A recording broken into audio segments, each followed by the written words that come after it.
اگر آپ واقعی مسلمان ہیں تو یہ 5 باتیں اپنی زبان پر کبھی نہ لائیں، اور آخری بات تو ضرور یاد رکھیں۔ نمبر 1، کبھی کسی کے بارے میں یہ نہ کہیں اس کا چہرہ کتنا برا ہے۔ کسی کی شکل و صورت کا مذاق اڑانا دراصل اللہ تعالیٰ کی بنائی ہوئی تخلیق کا مذاق اڑانا ہے۔ نمبر 2، ماں کی قسم یا باپ کی قسم نہ کھائیں۔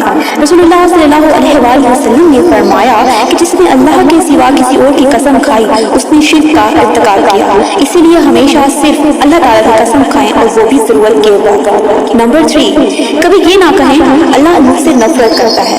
اللہ تعالیٰ بہت مہربان اور نہایت رحم کرنے والا ہے، چاہے انسان کتنے ہی گنہگار کیوں نہ ہو، جب تک سچی توبہ کا دروازہ کھلا ہے اللہ کی رحمت بھی موجود ہے۔ نمبر 4، یہ نہ کہیں میں بیکار ہوں، میری زندگی فضول ہے۔ قرآن مجید ہمیں بتاتا ہے کہ اللہ تعالیٰ نے اپنے کسی بھی مخلوق کو بے مقصد پیدا نہیں کیا، آپ کو اشرف المخلوقات بنایا گیا ہے، اسی لیے اپنی قدر پہچانیے۔ نمبر 5، ہمیشہ اللہ تعالیٰ سے اچھی امید رکھیں، اس کی رحمت سے کبھی مایوس نہ ہو، کیونکہ اللہ تعالیٰ کی رحمت ہر چیز سے وسیع ہے۔ اللہ تعالیٰ ہمیں اپنی زبان کی حفاظت کرنے اور ہمیشہ اچھی بات کہنے کی توفیق عطا فرمائے، آمین۔